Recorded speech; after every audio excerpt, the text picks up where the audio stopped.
Right here in Florida, they plan to teach students that enslaved people benefited from slavery.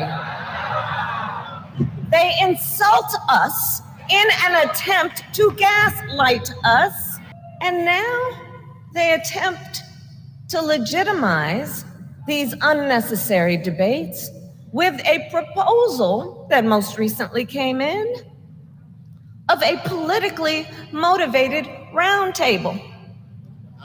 Well, I'm here in Florida, and I will tell you there is no roundtable, no lecture, no invitation we will accept to debate an undeniable fact. There were no redeeming qualities of slavery. The fight over the Florida Board of Education standards for teaching about America's history regarding slavery continues, specifically the part about how some enslaved people benefited from the skills they learned while in bondage. And with Vice President Kamala Harris making a second trip to the state to make that unequivocal statement in response to Governor DeSantis' letter to, quote, debate the issues with her, he and other defenders of this narrative are trying to frame this argument as something Vice President Harris only has an issue with, even though this has been said by Republican presidential candidate Tim Scott. As a country founded upon freedom, the greatest deprivation of freedom was slavery.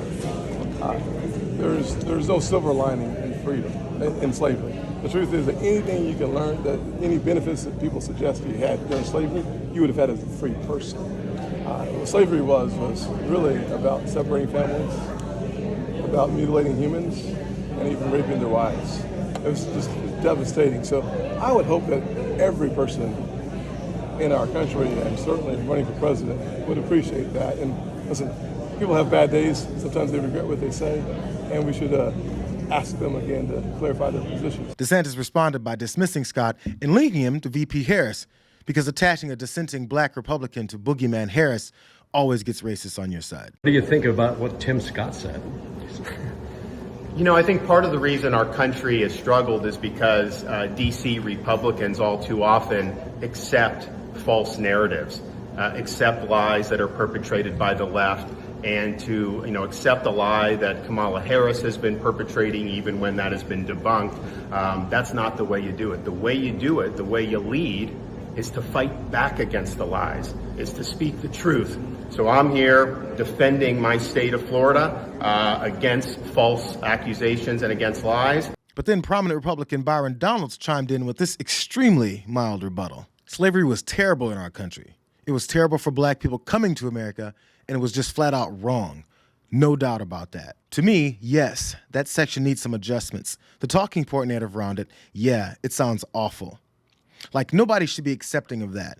But when you read through the standards, they actually did a very good job in covering all aspects of black history in the United States. I think the best way to accomplish it at this point is working with the State Board of Education to bring refinement to that topic. I have no doubt about that, because at the end of the day, if you read what's in there now, it's crystal clear to me that slavery was one of the darkest stains on our country. No doubt.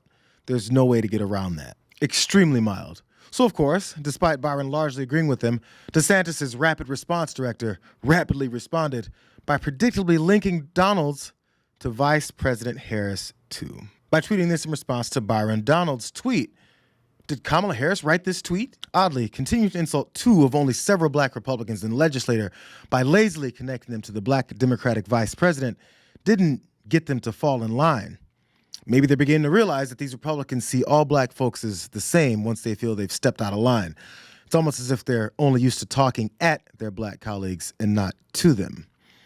But to DeSantis' surprise, Representative John James and Wesley Hunt didn't get that memo either. John James tweeted this. Number one, slavery was not CTE. Nothing about that 400 years of evil was a net benefit to my ancestors. And number two, there are only 5 black Republicans in Congress, and you're attacking 2 of them. My brother in Christ, if you find yourself in a deep hole, put the shovel down.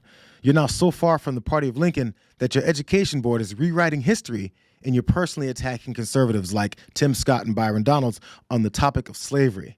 You've gone too far. Stop. And Wesley Hunt said this.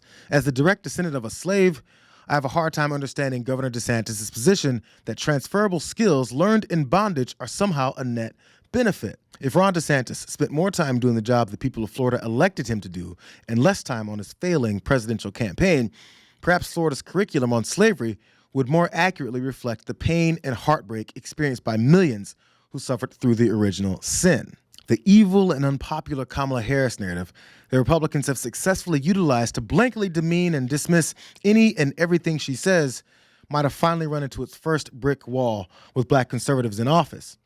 They did the same with First Lady Michelle Obama for an entire 8-year run, so they probably figured, why not try it with Harris?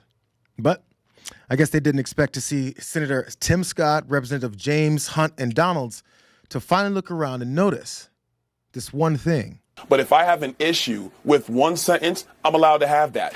The fact that they made this a story is dumb. I don't even have a criticism. This is a dumb story, and this is brought to us by the DeSantis campaign. They're the ones who made this an issue. My issue is with one sentence of the entire thing, one sentence of 200 pages, and the DeSantis team wants to make a big issue out of it. That's ridiculous.